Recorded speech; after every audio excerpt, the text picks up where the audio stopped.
നമസ്കാരം, എല്ലാവർക്കും പുതിയൊരു വീഡിയോയിലേക്ക് സ്വാഗതം. നമ്മൾ ഇന്ന് ചെയ്യാൻ പോകുന്നത് 2025 കേരള PSC ബയോളജിയിലെ മനുഷ്യ ശരീരത്തെക്കുറിച്ചുള്ള പൊതു അറിവ് എന്ന ടോപ്പിക്കിൽ നിന്ന് ചോദിച്ചിട്ടുള്ള മുഴുവൻ ചോദ്യങ്ങളുടെയും ഒരു മോക്ക് ടെക്സ്റ്റ് ആണ്. അപ്പോൾ 2025 PSC ആ ഒരു ഭാഗത്ത് നിന്ന് ഏതൊക്കെ ചോദ്യങ്ങൾ എങ്ങനെയൊക്കെ ചോദിച്ചു എന്നതിനെ കുറിച്ച് ഒരു ഐഡിയ കിട്ടാനായിട്ട് നിങ്ങൾക്ക് ഈ മോക്ക് ടെസ്റ്റ് സഹായിക്കുന്നതാണ്. സോ നിങ്ങൾ എല്ലാവരും മുഴുവനായിട്ടും അറ്റൻഡ് ചെയ്യുക. നമുക്ക് ആദ്യത്തെ ചോദ്യം നോക്കാം. ഒന്നാമത്തെ ചോദ്യം, കൈക്കുഴ, കാൽക്കുഴ എന്നിവിടങ്ങളിൽ കാണപ്പെടുന്ന അസ്ഥിസന്ധി ഏത്? കൈക്കുഴ, കാൽക്കുഴ എന്നിവിടങ്ങളിൽ കാണപ്പെടുന്ന അസ്ഥിസന്ധി ഏതാണ്? ഉത്തരം ഓപ്ഷൻ ഡി ആണ്, തെന്നി നീങ്ങുന്ന സന്ധി അല്ലേ? തെന്നി നീങ്ങുന്ന സന്ധിയാണ് കൈക്കുഴയിലും കാൽക്കുഴയിലും ഒക്കെ കാണുന്ന അസ്ഥിസന്ധി.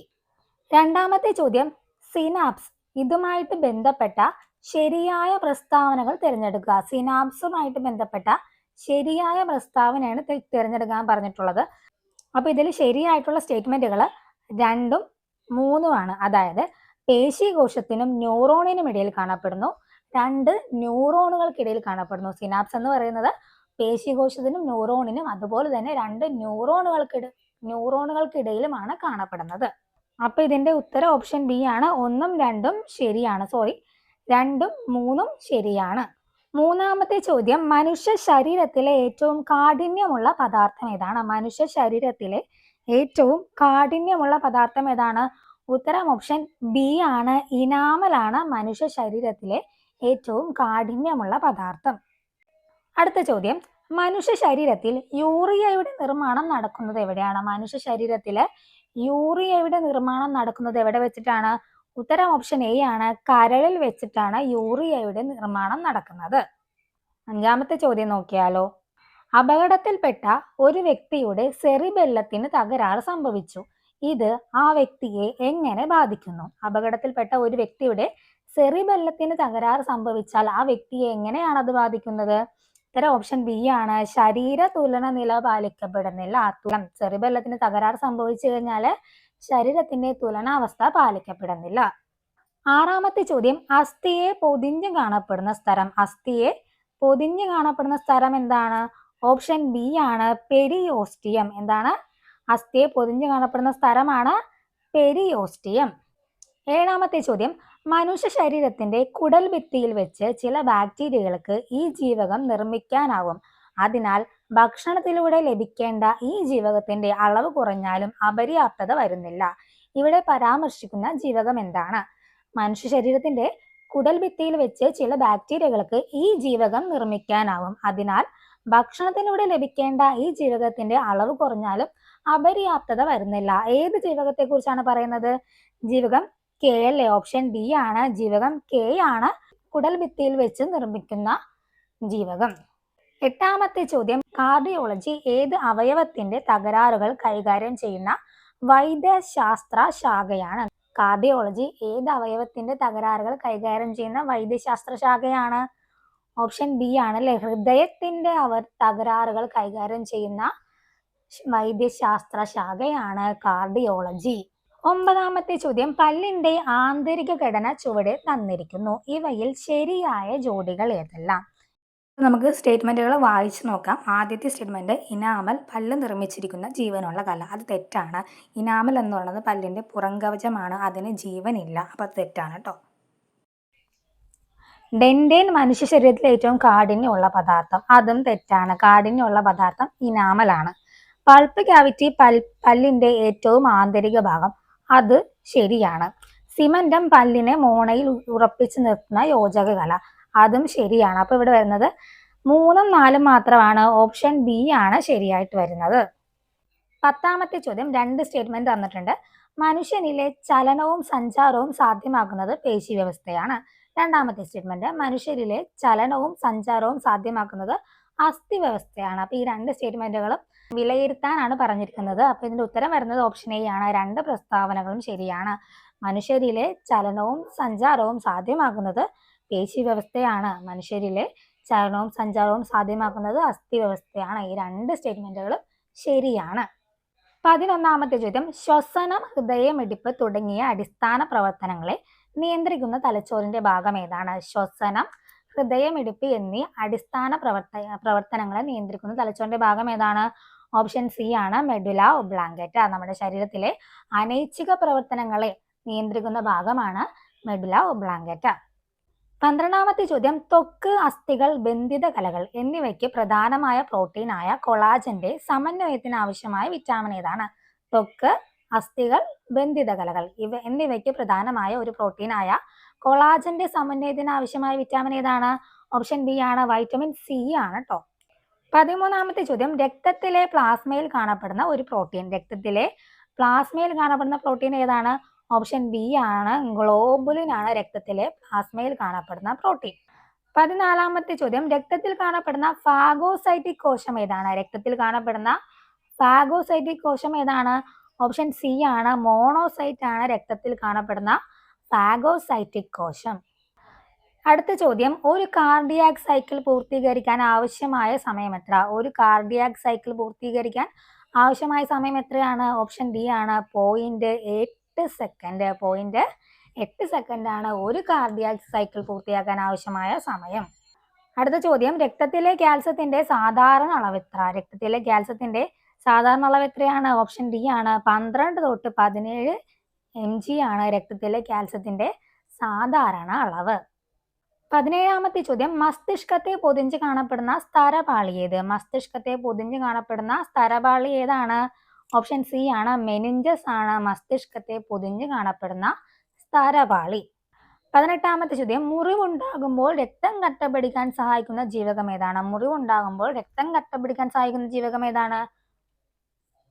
ജീവകം കെ ആണല്ലേ. മുറിവുണ്ടാകുമ്പോൾ രക്തം കട്ടപിടിക്കാൻ സഹായിക്കുന്ന ജീവകമാണ് ജീവകം കെ. 19ാമത്തെ ചോദ്യം, എംഫിസിമ ഏത് അവയവത്തെ ബാധിക്കുന്ന ഒരു ജീവിതശൈലി രോഗമാണ്? എംഫിസിമ ഏത് അവയവത്തെ ബാധിക്കുന്ന ഒരു ജീവിതശൈലി രോഗമാണ്? ഓപ്ഷൻ എ ആണ്, ശ്വാസകോശത്തെ ബാധിക്കുന്ന ജീവിതശൈലി രോഗമാണ് എംഫിസിമ. അടുത്ത ചോദ്യം, ഉറക്കത്തിന്റെയും ഉണർവിന്റെയും താളക്രമം പാലിക്കുന്നതിന് സഹായിക്കുന്ന ഹോർമോൺ ഏതാണ്? ഉറക്കത്തിന്റെയും ഉണർവിന്റെയും താളക്രമം പാലിക്കുന്നതിന് സഹായിക്കുന്ന ഹോർമോൺ ഏതാണ്? ഓപ്ഷൻ എ ആണ്, മെലാറ്റോണിൻ ആണ് ഉറക്കത്തിന്റെയും ഉണർവിന്റെയും താളക്രമം പാലിക്കുന്നതിന് സഹായിക്കുന്ന ഹോർമോൺ. അടുത്ത ചോദ്യം, തൈറോയിഡിന്റെ പ്രവർത്തനത്തെ നിയന്ത്രിക്കുന്ന ധാതു ഏതാണ്? തൈറോയിഡിന്റെ പ്രവർത്തനത്തെ നിയന്ത്രിക്കുന്ന ധാതു ഏതാണ്? ഓപ്ഷൻ സി ആണ്, അയഡിൻ ആണ് തൈറോയിഡിന്റെ പ്രവർത്തനത്തെ നിയന്ത്രിക്കുന്ന ധാതു. 22ാമത്തെ ചോദ്യം, പ്രസവശേഷം ആദ്യമായി ഉൽപ്പാദിപ്പിക്കുന്ന മുലപ്പാലാണ് കൊളസ്ട്രം. ഇതിൽ അടങ്ങിയിരിക്കുന്ന ഇമ്മ്യൂണോഗ്ലോബുലിൻ ഏതാണ്? പ്രസവശേഷം ആദ്യമായി ഉൽപ്പാദിപ്പിക്കുന്ന മുലപ്പാലാണ് കൊളസ്ട്രോം. ഇതിൽ അടങ്ങിയിരിക്കുന്ന ഇമ്മ്യൂണോഗ്ലോബുലിൻ ഏതാണ്? ഓപ്ഷൻ എ ആണ്, IgA ആണ് പ്രസവശേഷം ആദ്യമായി ഉൽപ്പാദിപ്പിക്കുന്ന മുലപ്പാലായ കൊളസ്ട്രോമിൽ അടങ്ങിയിരിക്കുന്ന ഇമ്മ്യൂണോഗ്ലോബുലിൻ. അടുത്ത ചോദ്യം, രക്തത്തിലെ ഗ്ലൂക്കോസിന്റെ നില നിയന്ത്രിക്കുന്ന ഹോർമോണുകൾ. രക്തത്തിലെ ഗ്ലൂക്കോസിന്റെ നില നിയന്ത്രിക്കുന്ന ഹോർമോണുകൾ ഏതാണ്? ഓപ്ഷൻ ബി ആണ്, ഇൻസുലിനും ഗ്ലൂക്കഗോണുമാണ് രക്തത്തിലെ ഗ്ലൂക്കോസിന്റെ അളവിനെ നിയന്ത്രിക്കുന്ന ഹോർമോണുകൾ. 24ാമത്തെ ചോദ്യം, തലച്ചോറിന്റെ പ്രധാനപ്പെട്ട ഭാഗമായ സെറിബ്രത്തെ കുറിച്ചുള്ള പ്രസ്താവനകൾ താഴെ കൊടുത്തിരിക്കുന്നു. ശരിയായിട്ടുള്ളത് തിരഞ്ഞെടുക്കുക. തലച്ചോറിന്റെ പ്രധാന ഭാഗമായ സെറിബ്രത്തെ കുറിച്ചുള്ള ശരിയായ പ്രസ്താവനകൾ തിരഞ്ഞെടുക്കാനാണ് പറഞ്ഞിട്ടുള്ളത്. ഒന്നാമത്തെ നോക്കാം, സെറിബ്രം മനുഷ്യന്റെ തലച്ചോറിന്റെ ഏറ്റവും വലിയ ഭാഗമാണ്. ശരിയാണ് അല്ലെ. നമ്മുടെ ഹൃദയമിടിപ്പ്, ശ്വസനം, രക്തസമ്മർദ്ദം തുടങ്ങിയ പ്രവർത്തനങ്ങളെ നിയന്ത്രിക്കുന്നു. സെറിബ്രമാണോ നിയന്ത്രിക്കുന്നത്? അല്ല, മെഡുല ഒബ്ലാങ്കറ്റയാണ്. അപ്പൊ അത് തെറ്റാണ്. നമ്മുടെ ശരീരത്തിന്റെ സന്തുലിതാവസ്ഥ കാക്കാൻ സഹായിക്കുന്നു.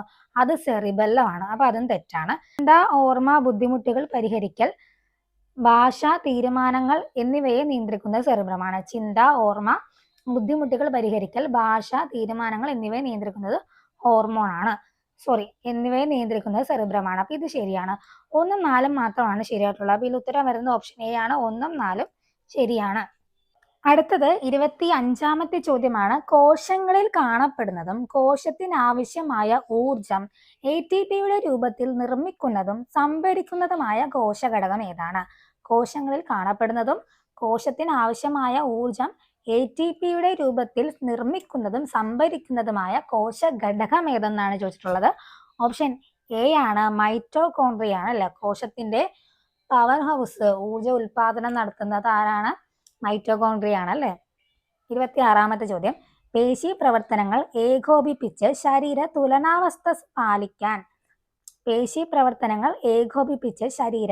തുലനാവസ്ഥ പാലിക്കാൻ സഹായിക്കുന്ന തലച്ചോറിന്റെ ഭാഗം ഏതാണ്? ശരീര തുലനാവസ്ഥ പാലിക്കുന്ന തലച്ചോറിന്റെ ഭാഗം ഏതെന്നാണ് ചോദിച്ചിട്ടുള്ളത്. ഏതാണ്? ഓപ്ഷൻ എ ആണ്, സെറിബെല്ലം ആണ് അല്ലെ. സെറിബെല്ലം ആണ് ശരീരത്തിന്റെ തുലനാവസ്ഥ പാലിക്കാൻ സഹായിക്കുന്ന ഭാഗം. 27ാമത്തെ ചോദ്യം, സാർവത്രിക ദാതാവ് എന്നറിയപ്പെടുന്ന രക്തഗ്രൂപ്പ് ഏതാണ്? സാർവത്രിക ദാതാവ് എന്നറിയപ്പെടുന്ന രക്തഗ്രൂപ്പ് ഏതാണ്? ഓപ്ഷൻ സി ആണ്, ഓ രക്തഗ്രൂപ്പ്. 28ാമത്തെ ചോദ്യം, ശ്വാസകോശത്തിന്റെ സങ്കോച വികാസങ്ങളെ നിയന്ത്രിക്കുന്ന പേശീഭിത്തി ഏതാണ്? ശ്വാസകോശത്തിന്റെ സങ്കോച വികാസങ്ങളെ നിയന്ത്രിക്കുന്ന പേശീഭിത്തി ഏതാണ്? ഓപ്ഷൻ ഡി ആണ്, ഡയഫ്രം ആണ് ശ്വാസകോശത്തിന്റെ സങ്കോച വികാസങ്ങളെ നിയന്ത്രിക്കുന്ന പേശീഭിത്തി. അടുത്ത ചോദ്യം, രക്തത്തിലെ ഗ്ലൂക്കോസിന്റെ തോത് കുറയ്ക്കുന്ന ഹോർമോൺ ഏതാണ്? രക്തത്തിലെ ഗ്ലൂക്കോസിന്റെ തോത് കുറയ്ക്കുന്ന ഹോർമോൺ ഏതാണ്? ഉത്തരം ഓപ്ഷൻ ബി ആണ്, ഇൻസുലിൻ ആണ് രക്തത്തിലെ ഗ്ലൂക്കോസിന്റെ അളവ് കുറയ്ക്കുന്ന ഹോർമോൺ. 30ാമത്തെ ചോദ്യം, രക്താതിമർദ്ദം അഥവാ ഹൈപ്പർ ടെൻഷൻ എന്താണ്? എന്താണ് ഹൈപ്പർ ടെൻഷൻ എന്ന് പറയുന്നത്? ഓപ്ഷൻ ബി ആണ്, ധമനിയുടെ ഭിത്തികളിൽ രക്തസമ്മർദ്ദം സ്ഥിരമായി വളരെ കൂടുതലായിരിക്കുന്ന അവസ്ഥ. ധമനിയുടെ ഭിത്തികളിൽ രക്തസമ്മർദ്ദം സ്ഥിരമായി വളരെ കൂടുതലായിരിക്കുന്ന അവസ്ഥയാണ് ഹൈപ്പർ ടെൻഷൻ എന്ന് പറയുന്നത്. 31ാമത്തെ ചോദ്യം, നിറങ്ങൾ തിരിച്ചറിയാനും തീവ്രപ്രകാശത്തിൽ വസ്തുക്കളെ കാണാനും സഹായിക്കുന്ന കണ്ണിലെ കോശങ്ങൾ ഏതൊക്കെയാണ്? നിറങ്ങളെ തിരിച്ചറിയാനും തീവ്രപ്രകാശത്തിൽ വസ്തുക്കളെ കാണാനും സഹായിക്കുന്ന കണ്ണിലെ കോശങ്ങൾ ഏതാണ്? ഓപ്ഷൻ എ ആണ്, കോൺ കോശങ്ങൾ. 32ാമത്തെ ചോദ്യം, ഉപ്പ് നിലനിർത്തൽ ഹോർമോൺ എന്നറിയപ്പെടുന്ന ഹോർമോൺ ഏതാണ്? ഉപ്പ് നിലനിർത്തൽ ഹോർമോൺ എന്നറിയപ്പെടുന്ന ഹോർമോൺ ഏതാണ്? ഓപ്ഷൻ ബി ആണ്, അൽഡോസ്റ്റിറോൺ ആണ് ഉപ്പ് നിലനിർത്തൽ ഹോർമോൺ എന്നറിയപ്പെടുന്ന ഹോർമോൺ. അടുത്ത ചോദ്യം, രക്തത്തിലെ ഏത് ഘടകം അനാരോഗ്യകരമായ അളവിലേക്ക് താഴുമ്പോഴാണ് അനിയന്ത്രിതമായ രക്തസ്രാവം ഉണ്ടാകുന്നത്? രക്തത്തിലെ ഏത് ഘടകം അനാരോഗ്യപരമായ അളവിലേക്ക് താഴുമ്പോഴാണ് അനിയന്ത്രിതമായ രക്തസ്രാവം ഉണ്ടാകുന്നത്? ഉത്തരം ഓപ്ഷൻ ഡി ആണ്, തോംബ്രോസൈറ്റ്സ് എന്ന് പറയുന്ന ഘടകം അനാരോഗ്യകരമായ അളവിലേക്ക് താഴുമ്പോഴാണ് അനിയന്ത്രിതമായ രക്തസ്രാവം ഉണ്ടാകുന്നത്. ഏതാണ്? ത്രോംബോസൈറ്റ്സ്. 34ാമത്തെ ചോദ്യം, അസ്ഥികളുടെ ശരിയായ വളർച്ചയ്ക്കും കേടുപാടുകൾ പരിഹരിക്കുന്നതിനും സഹായകമായ സവിശേഷ കോശങ്ങൾ ചുവടെ നൽകിയിരിക്കുന്നവയിൽ നിന്നും കണ്ടെത്തുക. അസ്ഥികളുടെ ശരിയായ വളർച്ചയ്ക്കും കേടുപാടുകൾ പരിഹരിക്കുന്നതിനും സഹായകമായ സവിശേഷ കോശങ്ങൾ ചുവടെ നൽകിയിരിക്കുന്നവയിൽ നിന്നും കണ്ടെത്തുക. ഏതാണ്? ഉത്തരം ഓപ്ഷൻ സി ആണ്, ഓസ്റ്റിയോബ്ലാസ്റ്റുകൾ. ഓസ്റ്റിയോബ്ലാസ്റ്റുകൾ. ലാസ്റ്റ് ചോദ്യമാണ്, മനുഷ്യന്റെ ലിംഫ് വ്യവസ്ഥയെ സംബന്ധിച്ച് താഴെ കൊടുത്തിരിക്കുന്ന പ്രസ്താവനകളിൽ തെറ്റായത് കണ്ടുപിടിച്ച് എഴുതുക. മനുഷ്യന്റെ ലിംഫ് വ്യവസ്ഥയെ സംബന്ധിച്ച് താഴെ കൊടുത്തിരിക്കുന്ന പ്രസ്താവനകളിൽ തെറ്റായത് കണ്ടുപിടിക്കാനാണ് പറഞ്ഞിട്ടുള്ളത്. തെറ്റായിട്ടുള്ളതാണ്. അപ്പോൾ ഇതിൽ ഉത്തരം വരുന്നത് ഓപ്ഷൻ എ ആണ്, ലിംഫിൽ എല്ലാ രക്തകോശങ്ങളും വലിയ പ്രോട്ടീനുകളും കാണപ്പെടുന്നു എന്നിട്ടുള്ളത് തെറ്റായിട്ടുള്ള സ്റ്റേറ്റ്മെന്റ് ആണ്. അപ്പോൾ ഉത്തരം വരുന്നത് ഓപ്ഷൻ എ ആണ്, തെറ്റായിട്ടുള്ളതാണ് ചോദിച്ചിട്ടുള്ളത്. ബാക്കി മൂന്നും ശരിയാണ്. അതായത് ലിംഫ് കൊഴുപ്പിന്റെ ദഹനഫലമായി ഉണ്ടാകുന്ന ലഘുഘടകങ്ങൾ ആഗിരണം ചെയ്യാൻ സഹായിക്കുന്നു. ശരിയാണ്. ലിംഫ് രക്തത്തിൽ നിന്ന് രൂപം കൊള്ളുന്നു. ശരിയാണ്. ലിംഫ് വ്യവസ്ഥ രോഗപ്രതിരോധത്തിന് സഹായിക്കുന്നു. അതും ശരിയാണ്. അപ്പോൾ ഇതിലെ തെറ്റായിട്ടുള്ളത് ഓപ്ഷൻ എ ആണ്. അപ്പോൾ ഉത്തരം വരുന്നത് ഓപ്ഷൻ എ ആണ് കേട്ടോ. ഇത്രയുമാണ് 2025 PSC മനുഷ്യ ശരീരം എന്ന് പറയുന്ന ഭാഗവുമായിട്ട് ചോദിച്ചിട്ടുള്ള മുഴുവൻ ചോദ്യങ്ങളും. നിങ്ങൾക്ക് ഇത് യൂസ്ഫുൾ ആയെന്ന് ഞാൻ വിചാരിക്കുന്നു. നമുക്ക് വീണ്ടും ഒരു മോക്ക് ടെസ്റ്റ് ആയിട്ട് അടുത്ത